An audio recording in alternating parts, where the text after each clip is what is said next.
What's the TEDx talk on? Like, I don't believe in the concept of mental health anymore. But take that as an example. If you've been driving over 15 years, 7 months is literally a fraction of that, but you're still going to forget something. Oh, but truly, like, I don't like driving. Okay. So me, my mindset's like, okay, I need a chauffeur. The conversations that need to be had.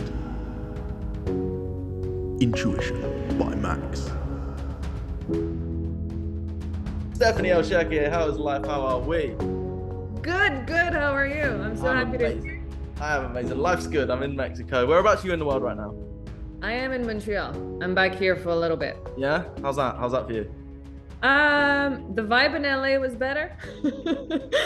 But again, I follow intuition. Something led me here. I did have my friend's wedding, so came here for a bit and we'll see how things go. That's it.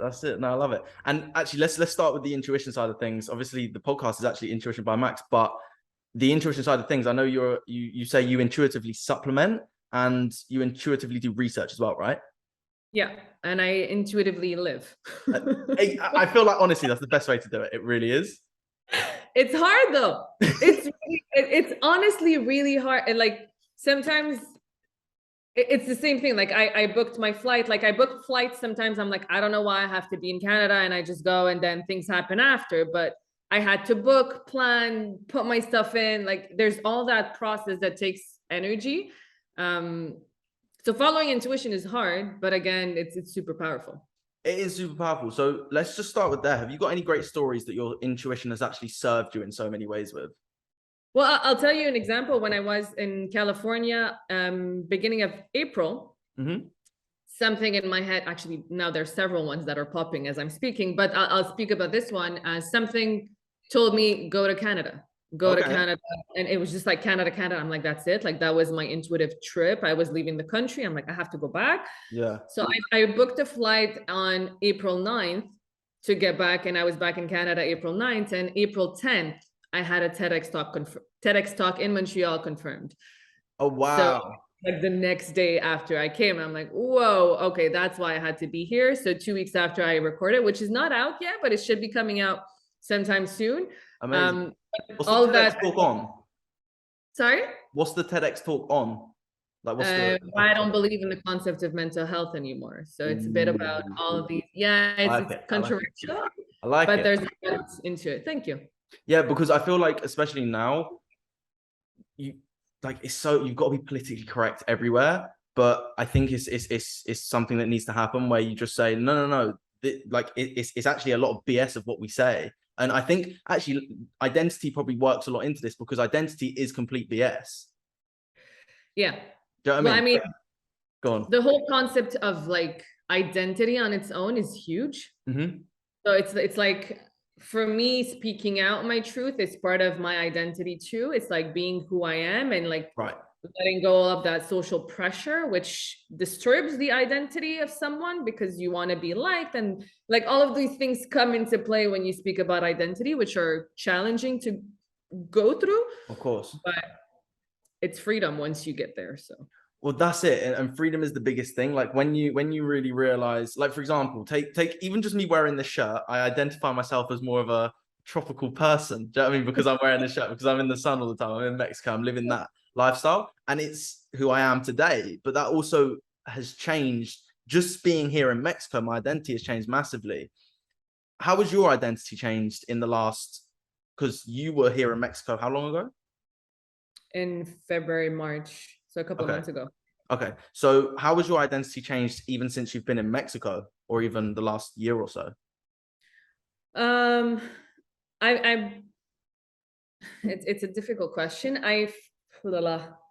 Purpose kind of found me, and that's how I speak about it in my third book. I find the more you're yourself, the more I was comfortable speaking my truth, the more I was confident also with my research and everything I have been through, and getting that confidence to start sharing it with the world. Right. The more I was like grounding into being myself, the less I was blocked in some ways. In terms of identity changes, I've been someone who has been authentic quite a bit. I think like the previous year or the years a bit before might have been more of an identity change. Okay. Like when I think about my first book, I drastically changed then. Like Interesting. 360, like a Oh, lot. that actually reminds me of something. Someone asked me a question and they asked me about my book and they were like, has your viewpoint changed on anything that you wrote in the book? And I said, I was like, honestly, a few things have. Like, I'm not who I was when I wrote the book. It's a completely different person now, and not in a negative way. Not that what I said before was lies. Like, some of the things I have completely been like, oh, I don't really agree with that as much anymore. And I feel like it takes a lot of courage to say that, to say, well, yeah, what I said wasn't the greatest, but also that shows growth and shows a willingness to make differences. Because if you think you're going to stay the same for the rest of your life, you're sadly mistaken. And also, it's just a flat line. And life, in order to be alive, there's got to be sort of like a beat in the line. Do you know what I mean? So how has your identity changed? From being here, massively, honestly, massively. Like, just taking into being a more social person, I've changed literally 180 degrees. And so many people go, oh, I can't imagine you not being a social person. And I was like, honestly, before I came here, I didn't really like people that much. I really didn't. Like, I was always, I've never been like a person to be unkind to people, but I just didn't really like people with everything that was going on in the world. I was like, I'm just done with people for such a long time. And coming here, I've been able to actually open up, and people say, I can't believe you say you weren't social. And I was like, I really wasn't, but I've learned the skill to talk to people, to overcome fears that I had and insecurities. And it's a whole nother level of confidence, because I'd consider myself a confident person before coming here, but it's a whole nother level of confidence, which is completely different, which has actually shifted in relationships, in business, in creating content, in everything I've done, because I've changed one thing, and that was just actively facing a fear of an insecurity of speaking to people. Do you know what I mean? So it's such a small shift. That I would bring out, like, I noticed this difference when I traveled versus when I'm back here. I don't have the same social desire. Right. The vibrational, like, I do sense a difference. I do sense it's a bit heavier here. Not that it's better or worse or anything. It just feels different. Yeah. I don't have the same excitement to go and meet and connect with people as when I was in LA, for example. I was going out, like, I couldn't understand. Like, I'm going out like 6 days, and out meaning like going for dinner out. Like, I wasn't partying. Yeah. No, I'm the same. I was like literally going and meeting people on a regular basis. I'm like, I didn't have that energy when I was in Montreal. So there's the connection of who you're meeting to. Like, is it maybe you had grown quite a bit when you were in the UK and you came to Mexico, and people were maybe more, they're different. There's a lot of growth that happens in Mexico, and what I see, like, a lot of people have a different mindset, a different openness. I tell you, the biggest thing was the environment for me, and I've actually said this, which is something that I now no longer agree with. I used to say it, where you should be able to be happy wherever you are in the world, and I actually don't agree with that anymore, because I need the sun. I love the sun so much that I just need environment. Like, environment is a big thing. Some people thrive in colder weathers, they prefer it. I personally love the sun so much. I love being tanned. I love getting, like, literally just being and standing in the sun. It's just one of my favorite things to do. I love the beach. So I'm just a tropical Hawaiian person. That's how I identify myself. That's the identity I take on. And well, you kind of found yourself maybe also 100%. Realize that that's something that your soul was needing and that you weren't feeding with. Yes, my soul needed it. So that's where you're like, wow, that feels more like me. It's like finding that, like, when I was in LA, the mindset, the whole, and again, maybe it's because I connected with great people. True. It was different. So some people the fakeness, some people think about, like, there's a lot of different things about different places in the world. Of course. It depends on your vibration also, and your state of mind whenever you're visiting or whenever you're traveling in a specific country. I would agree. I mean, specifically in Latin America, I feel like people are just so much warmer. Like, they're just very accommodating.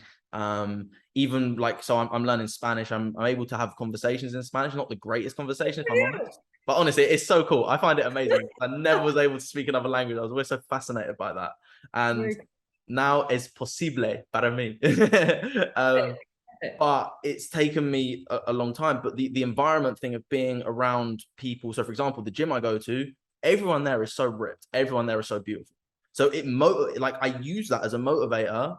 My environment, which to most people would be like, oh, like, or to some people could be, oh, I'm jealous of them, and that could make it worse. Oh, I'm never going to be like that, and that could make it worse. For me, it motivates me, and it motivates me to show up. So I'm in the best shape I've ever been in because I'm motivated because of my environment. The social thing, like you said, the environment I've been around, a lot of the people that I've met here have been very social, which has encouraged me to be more social. And all those things have happened because of my environment. I'm a big believer in that. And I think we spoke about the Bruce Lipton experiment that he did in the last video we did, talking about the 3 different environments and how it changed the cell based on the environment. So that, and ever since hearing that, I was like, that makes so much sense. Environment plays such a part, and you won't know your best environment you're going to thrive in until you try a new environment. I'm a big believer in that. And you've obviously gone from Montreal to Mexico. Where else did you go? You traveled quite a few places. I mean, even before that, I traveled, and that's the thing that I noticed. There's different things that I've learned in the past 6 months-ish, because I've traveled to over like 30 countries before then. So I've traveled quite a bit. My first startup was travel. Like, I really enjoyed the travel. However, the mindset that I had this time and the growth that I had before traveling was completely different. Okay. And I've been to Florida, Mexico, and LA mostly. San Francisco. Came back to Montreal, back and forth, and LA. And again, the environment really has an impact. And the environment not only as a space, but also like where you live, where you sleep, where 100%. Is that inspiring? Do you wake up and like you feel like it does have an impact more than people think. You won't notice the impact or the change until you really shift it. 100%. So some people, like I used to go when I was younger, I used to go in hostels and stuff, and I was okay. And then I'm like, it's not the environment that I'm at now at this stage in my life where I'm in a growth process. This would not fit. I'm not in a FOMO vibe. I'm not in a traveling mode. I'm in a life change mode. So it really, I had to adapt where I was, and it had a complete different impact on me. Yeah. How did it impact you? I was just happier. I was more, I could work from home. I was, you just sense it in your energy and 100% on a day to day. Yeah, definitely. So that was something I, like I would invest more into where I'm staying versus before. I'm like, it doesn't really matter. Like before, you weren't in the house to live. It was more just to sleep. Like, it's a place I sleep, then I go out in the day. Because I'm a big believer in exactly that. And I actually had a conversation. So where I'm living in now, my new place, this is a beautiful little 1-bedroom. It's nearly double what I was paying before. But I was willing to pay that because it's a 1-bedroom. Before, I was living with a roommate, and I really got on with my roommate. I enjoyed living with him, but he ended up going to Thailand, and I was like, right, I need to find a new place. And I was looking, I was like, I want an upgrade, because me and him were going to find an upgrade anyway. And I was like, I want to be more motivated for my business to go further. Exactly. And this place it's brand new. It's brand new. It's literally just been built. So I've got clean white walls, like brand new kitchen, brand new bedroom, toilet, bathroom, everything's perfectly new. I've got a rooftop pool, I've got a hot tub. Like, for me, I can't downgrade now. Do you know what I mean? It's like, right, Max, you got to figure something out. And ever since doing that, I've got like a whiteboard with all my goals on it. I've got everything written down. So I'm really like in focused mode because I made that shift. And when I first was moving out of my first place, when I first got here with a different roommate, me and my friend had a conversation, and we were looking at getting a really cheap place. And then we both looked at these places, and they were so like dingy and dark and cheap and hot. Like they were, it was awful. It smelled horrible. And I was like, right, let's just go for that. It'll be cheap, and then I can just work in coffee shops. But then we had a conversation, and she just goes, well, why don't we just ask ourselves better questions? Instead of how can I save money, how can I make more money? And I was like, you've changed it completely. That's what I'm doing. Yeah, it's the questions. Yeah, 100%. And even going into how we identify ourselves, like it's down to questions we ask ourselves at the end of the day. I mean, am I this type of person? Should I do this? What was it that got you to want to travel? Was it to test different places, or was it something completely different? Intuition. Something like I knew I was going to leave the country. And again, every time I come back to Montreal, I'm like, yeah, it's not home, but it's a temporary phase. It's like, I don't know where I'm going yet. When I'm leaving again. You're going to the moon, Steph. You're going to the moon. I know you are. like I just like kind of let it go. I surrendered to that. But back in March, like over a year ago, I knew I was going to leave the country. So I did plan. It's still in my locker, actually. Wow. Wow. So yeah, I didn't bring up because I kind of know I'm not going to stay. I've been selling some stuff. I've been emptying a little bit. I don't know where I'm going, Yeah. but that, and I'm grateful to have the ability to do that too. Yeah. Like to Yeah. just go here and go. But Quite intuition glad. was the biggest thing. Like I actually knew, I knew also because I'm working on something. And so I knew that if I kept the same mindset, it wouldn't go to what impact I want to make. Of course. Of course. So yeah, I mean, my first startup was here in Montreal. I was raising money. It wasn't the same mindset. It wasn't the same reactions. It's just Right. like completely different, completely different. Right. And it's well, actually, I was also having a conversation with a friend yesterday. I was on his podcast, and he's like, he does a travel podcast, Mhm. and it was a quote that I said. I completely said it by accident, but it came out, and I was like, oh, that's really good actually. And it was, you can't have life experience without experiencing life, and going to different places, I think it gives you a different mindset of different things. So like, this is how people act in this culture. Here it's a very normal thing. In this culture, it's a very frowned upon thing. And I feel like in order to really figure out where you fit in so that you can really figure out your actual identity, it's going to take testing different places, different environments, and allowing you to say, like you said, I know this isn't my home. This maybe was where I was born, but this isn't where I want to stay. And it's like, I'm grateful for where I'm born. Do you know what I mean? I'm blessed that I've got that I'm from the UK, but I know the UK isn't my home. For me right now, Playa del Carmen is my home. I enjoy it. I love it. And it really feels like a home to me. Is there anywhere that you found to feel like a home for you? I do sense I'm not gonna live like a full year in one place. Really? Yeah. Whatever? LA felt good. Okay. That's all I can say for now. That's it. That's it. No more comments.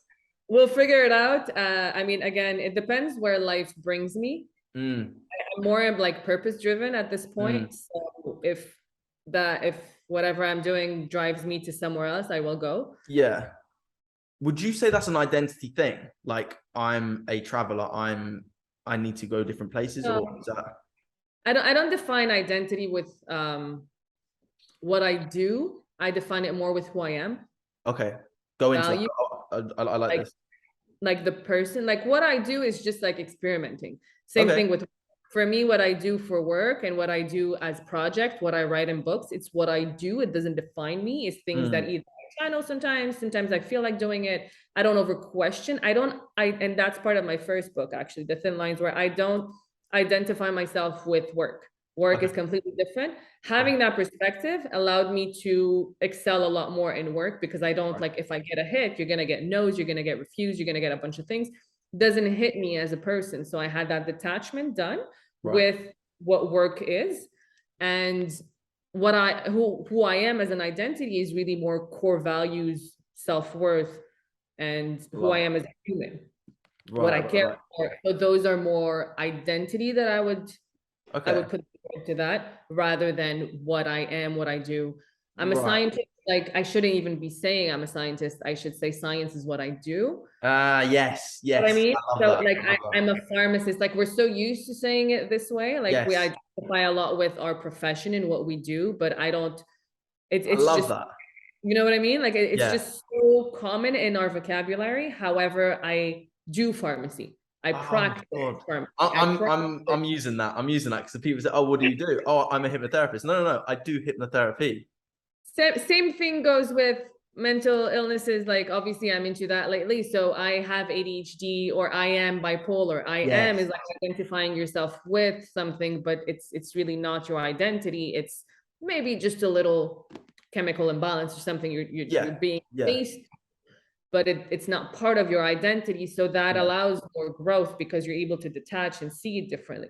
Exactly. And I feel like a lot of people, once they get a label specifically, they identify with the label. And like nothing breaks my heart more than seeing people, oh no, I can't do that, I've got anxiety. Oh no, I can't do that, I've got ADHD. Oh no, I can't. And it's like, no. Like I'm a living proof that my mum never got me tested for ADHD, and I'm like, thank God. I've definitely, like, without a doubt, I've 100% got some form of ADHD, but I use it to my advantage. I'm a very creative person. I use my ideas. I write them down. I've got books and notes of so many ideas, and I feel like it's necessary for me and it helps me. But some people use it as a crutch, and I'm like, your biggest weakness can actually become your strength if you learn to cultivate it. Do you know what I mean? Like, I used to be a very anxious person. I refuse to even say that I've got anxiety. I still get nervous. I still have fears, obviously, but I do not have anxiety. But I've used what was anxiety to make me a confident person because I studied it. That's something people don't necessarily, like, the fears, the anxiety, the stress, the lack of focus and all that. It doesn't go away because we're all the same. It's just like you're able to dim it down so it doesn't impact you as much. That's it. Like, I still get fears whenever I have to travel. I'm like, oh, okay, there we go. But there's not even a second where I'm going to overthink it anymore. Yes. It just, no, you know what I mean? I see you. Okay, fear. Okay, cool. Get back in your place. I'm done. Well, that's it. I've actually, different way of seeing it. Yeah, I've actually recently been talking a lot about how I had a massive insecurity with speaking to women. I'm talking about this on my YouTube, on social media and stuff like that. Cool. Okay. And I used to be petrified of approaching women and talking to, like, petrified to the point of like, no, like I'd go all embarrassed, and it would be literally like, people would go, oh, but you've had a girlfriend in the past, you've spoken to girls in the past, and I'm like, yeah, but I don't know what it was. And I figured out, I went into a trance and I figured out the experience, and I knew what it was, and it was 15-year-old Max reacting to an experience that happened. So whenever I would go into this situation, back to that cycle. Exactly. So it's actually irrational 15-year-old Max speaking versus nearly 25-year-old Max actually sitting here and experiencing the level of confidence that I do have, because I identify as a very confident person, but fear and doubt crept in. Now, and I keep saying this to people, just because I figured out what the issue was, that didn't solve the issue. I still had to act it out in the real world. Exactly. And I still felt fear. I was editing a video just before we jumped on this call, and I did a sort of a reenactment of what happened when I started to overcome this. So first thing I did, I got knowledge around the area. What do I actually need to know in order to put it into action? But then I still had to act upon it despite the fear. And I remember it was like 20 minutes. I was like, right, I've got to go and speak to this woman. I've got to go and speak to this woman. She's beautiful. I've got to go and speak to this woman. Took me 20 minutes. Walked up to her. I said, "Hablas inglés?" Because that was it. That was all I got. And she said no. And I went, okay, adios. And I just walked off. And but at least you faced it. That was like step one. Yeah, exactly. And I said I didn't belittle myself for doing something. I patted myself on the back for doing something courageous. And to some people, it's not courageous. But now I can speak to any woman that I want to speak to because I have just learned to do it. And again, it's a complete identity shift, because before I was like, no, I was identifying as the 15-year-old Max that was scared, that couldn't do it, that had insecurities. And now it's just, well, what's the worst that can happen? They just don't talk to me. Like, I've had people just completely just ignore me, and I'm like, oh, okay, whatever, I'm going to get on with my day. Like, it just happens. But then sometimes you end up meeting really cool people that have interesting stories. And it's all down to how I thought about myself in the situation. Very cool. And it's crazy. It's crazy. Say again? Growth. Massive growth. Good for you. That's it. What is something, so when you say what you do is what you do and how you identify as your morals, your values, all that type of stuff, who actually are you as an identity? Like, what do you identify yourself with in today's world? I'm a human. I have core values of, like, I deeply care about people. Mm-hmm. I'm kind. I agree with all of these. I did that homework a while ago. I'm trying to remember what I wrote in my journal, actually. So respect, like, it's really more about values, like respect, communication, love, compassion. That's the kind of person I am. And then once you have that core set, that's how I do business. That's how I communicate people. That's Right, how, right. you know what I mean? So it's just transmitted to all the other things that you do Yes, as yes. actions. Interesting. You know what I So, mean? So yeah, I'm gonna travel. But travel is, again, it's an activity. right. It's not who I am. But And you like do I it do say respectfully. on the Like when podcast, you go into different cultures, you respect their culture. You're kind to the correct. people. It's how I'm very you curious as a human. I'm very exactly. I love growth and depth, and I'm gonna do this in everything that I do. So I like to grow. So I'm gonna put myself in an environment that I have no idea what language they speak with, like or Yes. like try to experience life Mm, with my core values and what drives me and who I am. right. Attachment of No, I the like activity. that. Makes sense? Yeah, no, that's really interesting because how you act in every day is based on how you identify yourself. Yes. But would you also say that so identity is based on sort of, yeah, I suppose it is how you interact in the world with other human beings? Or is it just how you do anything? Well, once you understand who you are and you understand your values and you have that sense of identity, and it could change. Of Again, it course, could of course. evolve. Um, then yes, that's how the rest continues. Like I'm not someone who's going to spread hate, so I'm never going Right, to do that in business. right.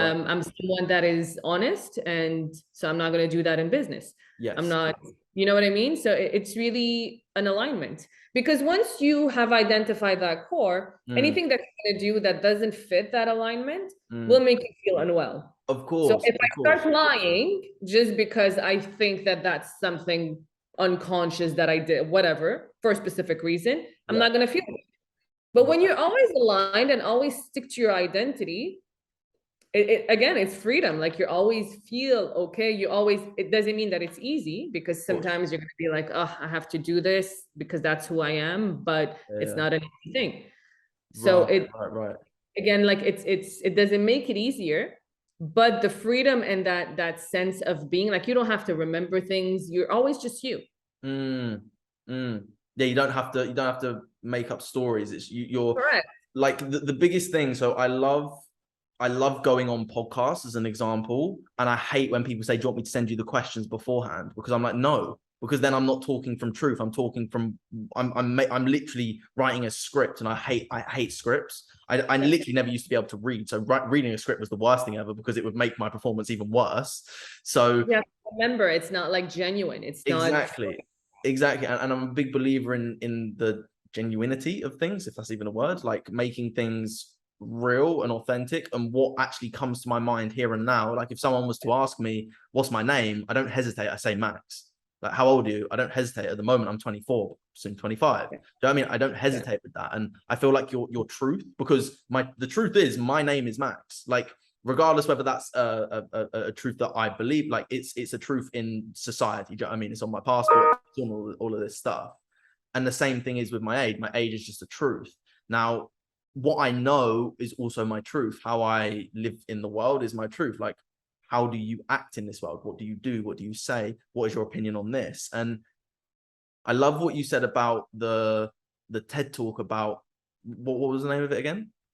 Why I don't believe in the concept of mental health anymore. Yeah, and I feel like that specifically now is a great thing to be out there, because there's a lot of people. I feel like that's going to go quite big actually, because there's a lot of people that are slowly realizing the science isn't matching what they said it was, and it's like, okay, there's some things that don't add up here.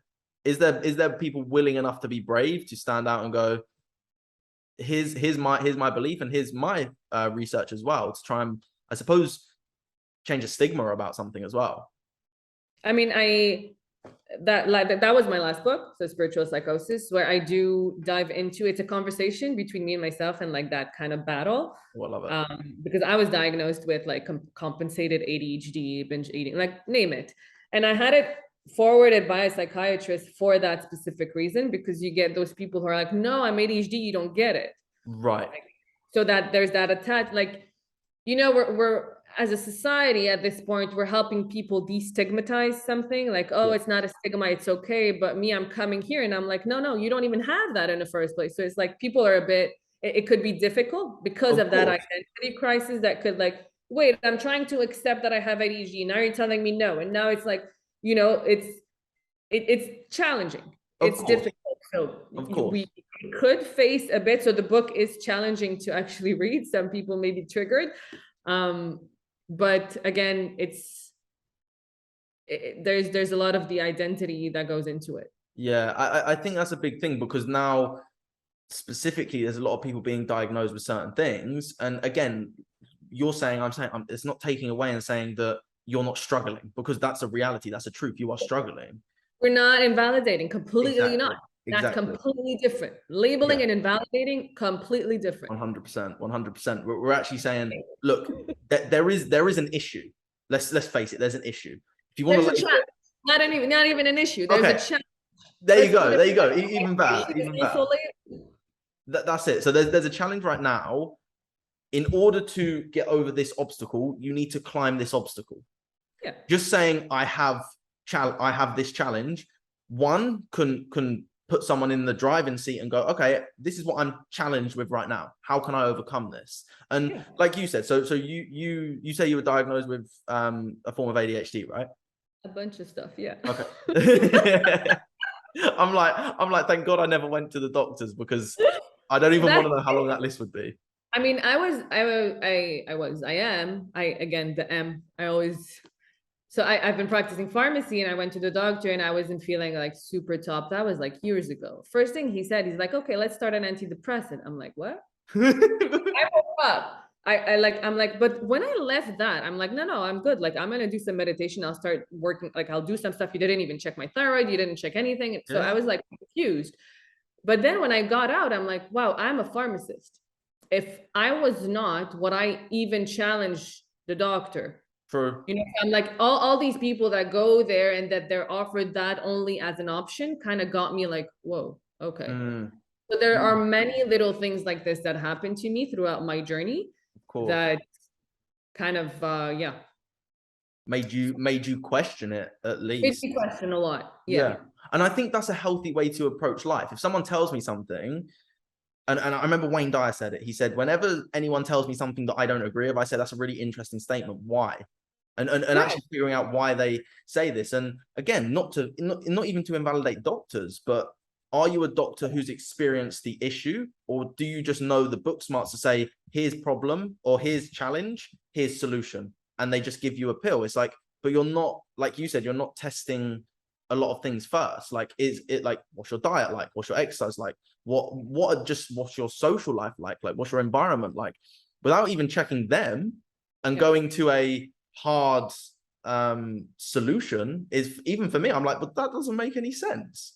That's like saying, oh, you might have a broken foot. It's like, well, you don't even know. Like, I just twisted my ankle. Like the other day, I fell downstairs. I was at yoga, and I was standing at the top, and I just wasn't focusing on my phone, and I stepped, and I just missed a step. I like rolled my ankle really badly and just like flipped and landed on the floor like that. Everyone was like, oh my God, you're all right. I'm like, yeah. I got home and I sat down for ages, and my ankle was killing me. And I got up and I was literally limping like it was broken. Now, I know it wasn't broken. I knew within a couple of days I would be fine.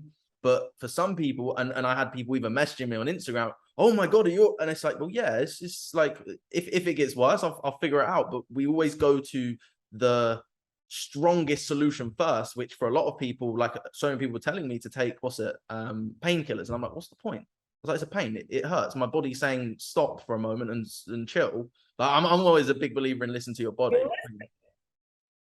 But yeah, it's a crazy thing. I mean, and that's what's a bit like, people usually go see someone when they're in a state of vulnerability, like they need help. So they, unfortunately, when you're in that state of fear, of vulnerability, you might grab just anything that comes your way. Of course. Because there's a bit of desperate, and I've been there. So it's not like I'm pointing, I've been there, like you're desperate. You're like, okay, what else is there? Like I'm like, so that options and everything that I had to look for, there are many, but you have to kind of dive in and explore and accept that there are other ones. Yeah. That's why I'm a big advocate for your work, and I really appreciate what you do and you as a person, because you're not just like, and you're incredibly intelligent as well. Don't get me wrong. Like, you're not just talking from experience, you're talking from intelligence and experience, which I think is the key, the key to the lock. Sorry, like, yes, someone can know it book smarts, but when you've experienced it, you're speaking from a whole nother level. And I've even had this in, like, with anxiety. I'm not talking from just studying anxiety. I'm talking from experiencing anxiety. So when I come to talk about it with anxiety, with trauma, with depression and things like that, like, I've experienced it. So it's not like me just saying it like blasé, like, oh no, it's not real. It's like, no, it is real. I know how you feel, and I know that you don't even want to leave your bedroom right now. I know what that actually feels like. But that's not going to change anything if you don't leave the bedroom. We've got to put steps in place to overcome these challenges so that you as a person can grow, because it's the truth that life isn't going to be easy. You just naturally get stronger. And it's like, the greatest analogy I can ever use is a 20-pound dumbbell is always going to weigh 20 pounds. When you first lift it, it's 20 pounds that's really heavy. A year later, you lift it and it's 20 pounds that you can just lift and do 10, 20, 30 reps because you've built the muscle. Now, if you don't use the muscle over the next 5 years, you lose the muscle. And the same with everything, like down to socializing, down to like doing anything. It's a muscle that needs to be built, that once you get to a certain level, I feel like it's easy to maintain. But if you don't maintain it, then you're going to lose that muscle again. Although it can be easy to come back with muscle memory and all that kind of stuff, I believe. The bounce back is easier. Yeah. So like that, you're like, okay, now you know what you got to do, and then it's going to take a couple of days. It's not going to take like weeks and months and all of that, because you've been through the process. You're just like, oh, okay, I kind of let myself go. Gotta pick that up. So the bounce back is easier, but again, you have to have done it years, months, and a lot more time before to actually a great example is driving a car. Me and some friends, we rented a car here, and I drove to Bacala. Beautiful. I don't know if you ever went when you were here. Did you ever go? Bacala?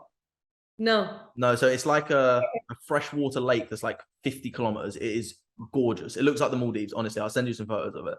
But when we went there, I remember I was like, I'm happy to drive. I haven't driven for a couple of months since I've been here.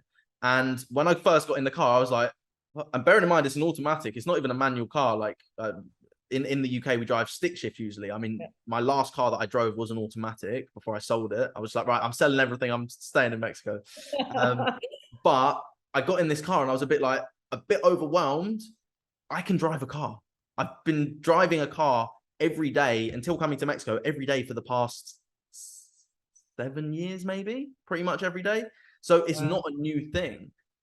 It was a new environment and it was a different car. So initially I was a bit like, oh, after about 5 minutes, I was like, right, I understand the roads. I'm on the right side this time. Like, just get out of the way of most people because they're a bit hectic. But other than that, it was just getting back to driving a car. You don't forget, you still have the muscles, but there's gonna be, even in the mind that I meditate all the time, I do all this personal development, I should be mentally tough. Even in my mind, I'm like, well, there's a bit of a struggle here. There's a bit of something that's off. This is new. This is scary. But in despite of that fear, it's like, well, I'm still going to feel it, but you've still got to do it. It gives you that strength to also, like, you don't see anything as too big anymore. It's like the first time I traveled solo, it was hard. I was like, I had everything planned, and like the bus tickets were even planned, like everything. Yeah. And now I just book the flight whenever. It's just like, I'll figure it out. And yes, exactly. You get that ease of, you're more in flow. You have, it's less of a pressure. But it took me a couple of years and a couple of trips to actually get to that. Of course. And that is, it's like they say, it's like that image, that meme that is always, the first step is huge. Yeah. Every other step is a normal size step. So you sometimes have to literally pull yourself up onto the first step. But then once you're on that first step, it's like, oh, I've just got to take another step. I've just got to take one more step. And before you know it, go on. No, you're speaking about driving. I'm like, it's been 7 months I haven't driven because I didn't, like, I don't have a car in Montreal, and I didn't drive a car for the past 7 months. So yeah, I might be a little shaky the first time, like, well, what is this? Of course. And but put that into perspective. What is 7 months over a period of time you've been driving? I started driving when I was 16, so it's been over 15 years. So. Over 10. Just 10. I'm okay with age. Age doesn't really bother me. But take that as an example. If you've been driving over 15 years, 7 months is literally a fraction of that, but you're still going to forget something. No, but truly, like, I don't like driving. Okay. So my mindset's like, okay, I need a chauffeur now.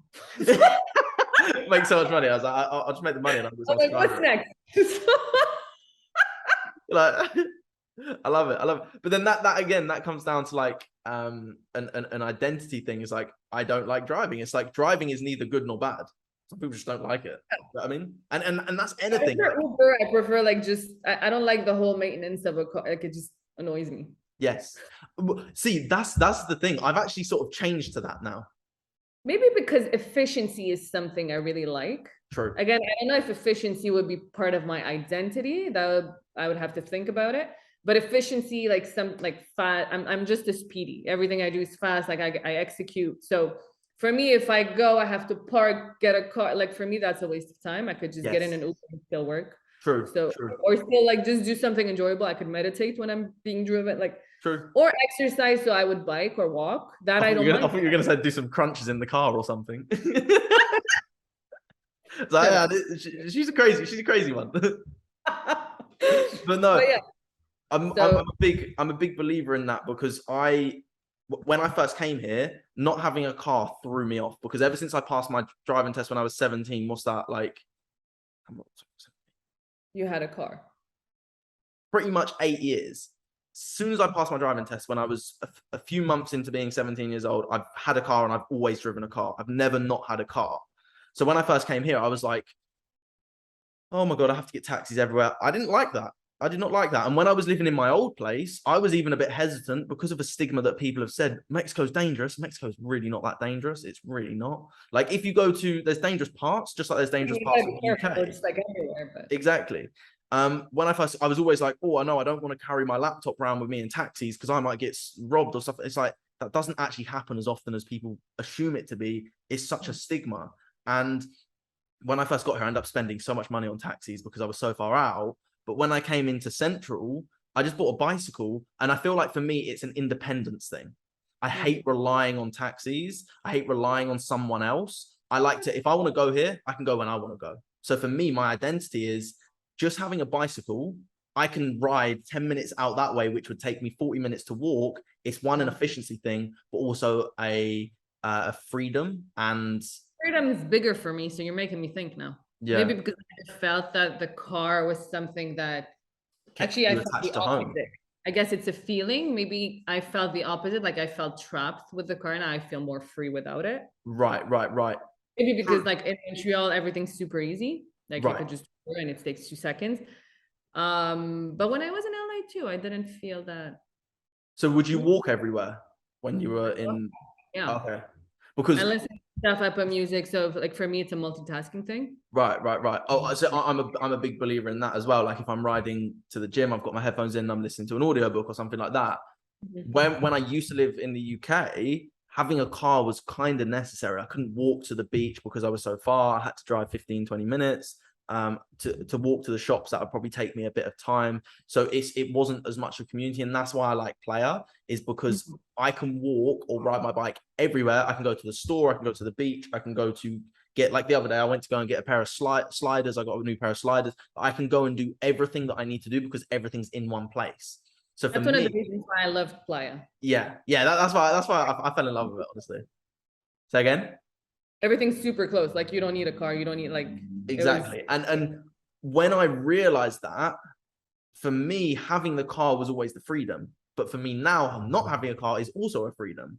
And to let go of the identity of Max, the driver, which was, I've always had a car, I always drive. When I came to sell my car, I was a bit like, oh, but what if I go back? Like, it's a safety net. It's a safety net to always have a car. So then that made me think about it more and go, okay, well, you're scared about it. Just sell it then. Just sell it. Face the consequences. What's the worst that can happen? You can always buy another car if you go. But also, that it's allowed me to commit to really living the nomad life, which I really enjoy. And I'm not actually, I wouldn't consider myself a traveler because I hate traveling. I absolutely hate traveling. So like, I like to come somewhere and I like to stay somewhere because I know the area, which is definitely possibly a fear thing, actually. I like the area. I know the area. I can do everything, but it allows me to stay in routine, which is necessary for me. If I'm out of routine, everything's off. So if I'm in a new place, I have to then recreate a new routine. But first I have to find everywhere. I have to find my nice spots. Like I go to the same part on the beach every single day, same part. And it's just me as a person. That's what I enjoy. Yeah. I mean, traveling is exhausting. Like I used to travel before for work too. And I like up north as a pharmacist, I was like never in Montreal really. So that is exhausting on the system. It's like high cortisol, like you're always on the go. So adapting, putting it there. So the adaptability is something that I've mastered by now because of all these experiences. But it is like, that's why when I left in January, like I was staying at least a month in a place. Because like I didn't feel like traveling back and forth. I wasn't in a state of exploring. I was in a state of living. Completely different. I didn't feel like I didn't even go to the beach that often, to be quite honest. Like I went when I felt like it. So it depends. And that too, when I was in LA, it changed. Like I was almost 20, 30, no, even 30 minutes away from the beach. So it really depends on what I was there for. So I adapted to that more than the necessities. But again, traveling is you gotta unpack, reset, it is a reset. It literally is a reset. Like your stopwatch starts again. Yeah, I'm kind of done that kind of lifestyle. Like I'm not traveling again as to explore. I feel fulfilled on that end. Now I'm more into fulfilling my soul and making an impact. So it's different. Right. And I feel and that's going to come at different points in people's lives for sure, because before I was more focused on everyday working, whereas now I'm actually a bit more balanced where every day I like before. So it depends on my day. So like I've got a schedule now on my day, but I always go to the beach at least once a day, and I like to meditate on the beach. That's my favorite place. I hit the gym. I sometimes do yoga. So for me, that works. And I don't work as much as I used to, but I still put in a lot of effort. It's not like I don't work. Do you know what I mean? But because that's still, if I'm being honest, the most important thing to me. But also a thought that came to me the other day, I was like, I really hope I don't die, because I'm really focused on living every day like I am going to die tomorrow. And that is amazing. Yeah, like it really is. I got a tattoo as well. It says, "Hoy es el mejor día de todos. Estoy viva." And it just means, I don't know if you speak Spanish, but it means today is the best day ever because I'm alive. And it's a real reality for me that, wow, I'm alive. I get to live another day as Max. Like I'm blessed to do that. And what would Max like to do today? And it's really, I'm not sure who wrote the book. I think it was Aubrey Marcus. It was something about like own the day, own your life, or something like that. And it was about creating your perfect day. And for me, my honest perfect day, despite so not including things in regards to things that cost a lot of money, doing things that I can do for free, which everyone has the ability to do these things. For me, it's going to the beach, it's working out, it's speaking to cool people, and it's doing something that fulfills my soul. And I'm really focused on doing that. And every single day that I do that, I feel great. So for me, it's like at this moment in time, that's the most important thing. I'm still working, but I'm still also doing things that I want to do. And if that is literally sitting and meditating on the beach, or just lying down on the beach and just listening to an audiobook, that is perfect. And it's like I say, if I did go tomorrow, I would be happy with what I'd done. I've not achieved everything, but I'd be happy. Do you know what I mean? And for me, that's all that really matters. Alongside now, it's like, right, now I've got to make an impact. Now I've got to do something and help more people. So how can I do that? So that's the question I'm always asking myself. Love it. I mean, it's like what you say in terms of what you bring into balance. It's like I even call it work. Right. Like, I would sit sometimes and just, I'm like, okay, I need to exist now. I'm not doing anything. I consider that like part of work, because the more I work on myself, the more the rest flows. 100%. So I literally every day I journal. Like for me, it's just become part of my life.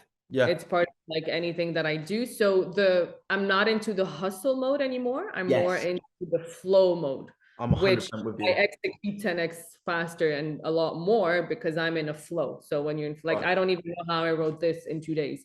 So it's just, obviously there's a design that comes with it. They're all the rest, but I let it happen without wanting to control, it doesn't feel like work. It gives me a complete different set of understanding how it is. So that's, I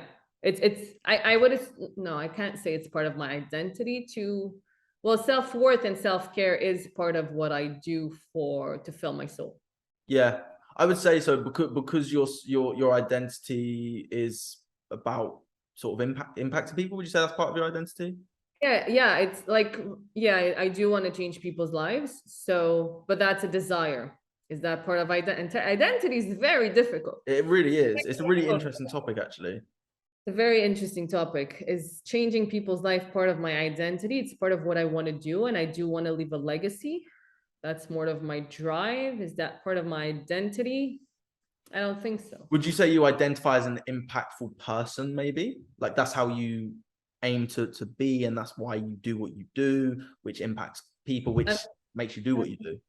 You know what? I'm not going to look for an answer for that. I don't know. I wouldn't, I don't want to associate it with an identity, because I find identity it's very touchy. It's like once you identify with something, it's, but I don't want to attach it to it.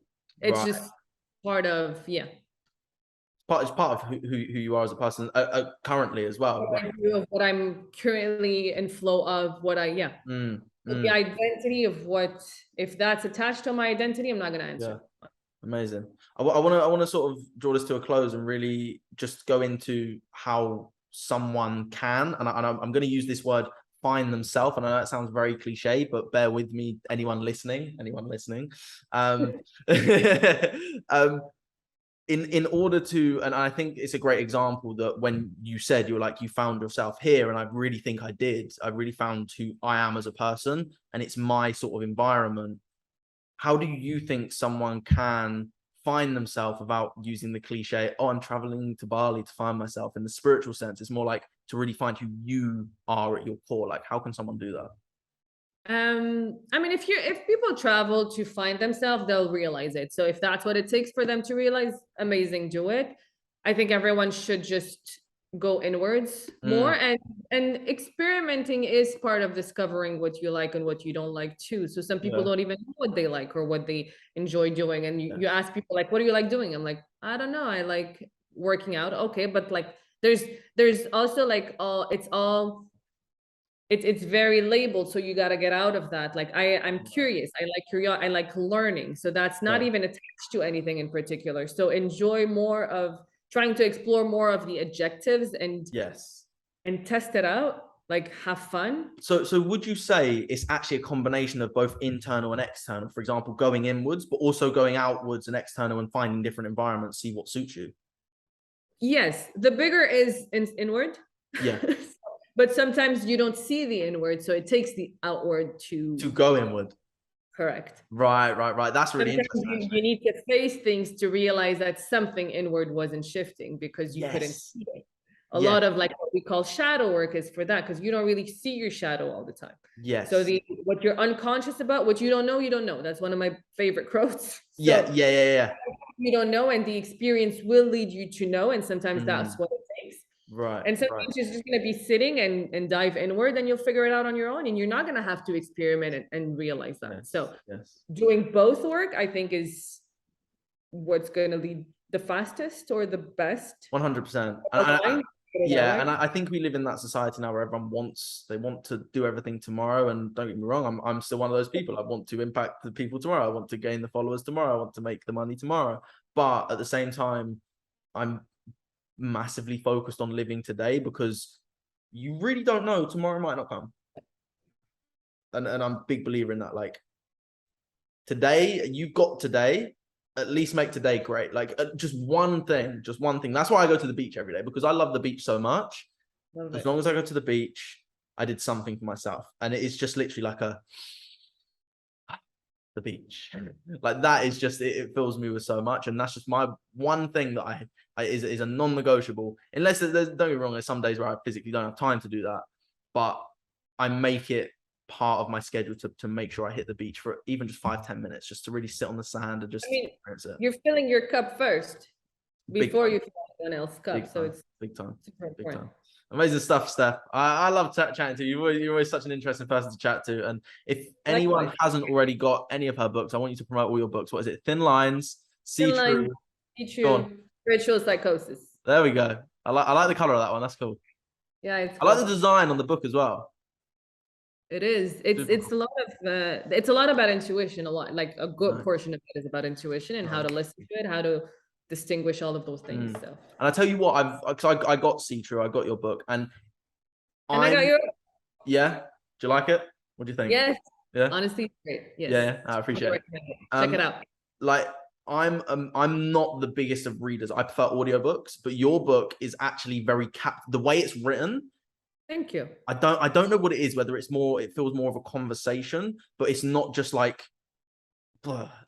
words on a page. It's actually like, for me, I was like, I'm not massively into reading books, but this is a book I can actually read. And I really enjoyed it. It also might be because I know you and I'm like, it just feels with joy knowing I've seen people doing well.